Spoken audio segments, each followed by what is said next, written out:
الحمد لله كفى وسلام على عباده الذين اصطفى أما بعد فأعوذ بالله من الشيطان الرجيم بسم الله الرحمن الرحيم وأن هذا صراطي مستقيما فاتبعوه.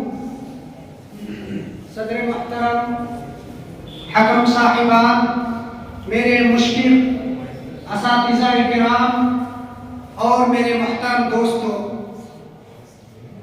میرا موضوع خطابت ہے، مجھے جس موضوع کا مکلف بنایا گیا ہے وہ ہے منہج سلف اور اس کی معنویت ہندوستانی معاشرے میں.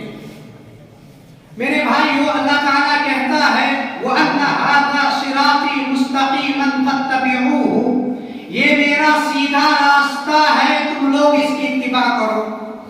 اور سورہ حشر میں فرماتا ہے وَمَا أَتَاكُمُ الرَّسُولُ فَخُذُوهُ وَمَا نَهَاكُمْ عَنْهُ فَانْتَهُوا، رسول جسے دے اسے لے لو اور جس بات سے منع کرے اسے چھوڑ دو.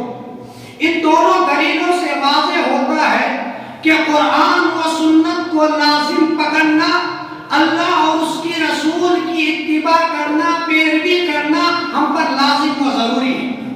لیکن ایک سوال پیدا ہوتا ہے کہ ہم قرآن و سنت کو کن کے منہج پر رہتے ہوئے سمجھیں، کس کے راستے کو اختیار کرتے ہوئے قرآن کے احکام و مسائل کو سمجھا جائے. وہ کون لوگ ہیں جن کے بارے میں اللہ تعالیٰ نے کہا اتبع سبیل من اناب الیہ، ایسے لوگوں کے راستوں کی اتباع کرو جو مجھ تک پہنچا دے. میرے بھائی، کیونکہ ہر کس و ناقص اپنی رائے کو قرآن و سنت میں داخل تو نہیں کر سکتا، تو وہ کون لوگ ہیں جن کے راہ کو اختیار کر کے ہم قرآن کو سمجھیں. میرے بھائی، اللہ کے رسول صلی اللہ علیہ وسلم فرماتے ہیں، متفق علیہ روایت ہے، خیر الناس قرنی ثم الذین یلونہم ثم الذین یلونہم، بہترین لوگ میرے دور کے لوگ ہیں، پھر جو ان کے بعد آئے، پھر جو ان کے بعد آئے. اس حدیث سے معلوم ہوا رسول صلی اللہ علیہ وسلم کے زمانے کے لوگ یعنی صحابہ، ان کے بعد کے لوگ یعنی تابعین، پھر ان کے بعد کے لوگ یعنی تبع تابعین. ان حدیث معلوم ہوا یہ لوگ بہترین لوگ تھے، ان کے حق ہونے، ان کے سچے ہونے کی گواہی خود حضور نے دی. اور شکلی تاریخ کے اعتبار سے بھی سلف انہی صحابی، تابعی اور تبع تابعی کو ہی کہتے ہیں. اب ایک سوال کھڑا ہوتا ہے، ایک اشکال کھڑا ہوتا ہے کہ ہم انہی کے راستے کی کیوں اتباع کریں. نبی صلی اللہ علیہ وسلم نے فرمایا کہ میری امت کہ بنی اسرائیل 72 فرقوں میں بٹ گئے، میری امت 73 فرقوں میں بٹ جائیں گے، تمام فرقے جہنم میں جائیں گے سوائے ایک فرقے کے. صحابہ نے پوچھا من ہے یا رسول اللہ، وہ اے اللہ کے رسول صلی اللہ علیہ وسلم وہ فرقہ کون سا ہے؟ آپ صلی اللہ علیہ وسلم نے فرمایا ما انا علیہ واصحابی، جس پر میں اور میرے صحابہ ہیں. میرے بھائیو، اللہ کے رسول صلی اللہ علیہ وسلم انا علیہ کہہ دیتے تو کافی ہو جاتا. وہ اصحابی کا اضافہ کرنا اس بات کا ثبوت ہے کہ صحابہ کی اتباع لازم و ضروری ہے. ایک اور حدیث نبی صلی اللہ علیہ وسلم نے فرمایا علیکم بسنتی وسنت الخلفاء الراشدین المہدیین، میری سنت کو اور میرے خلفاء راشدین کی سنت کو یعنی صحابہ کی سنت کو لازم پکڑو.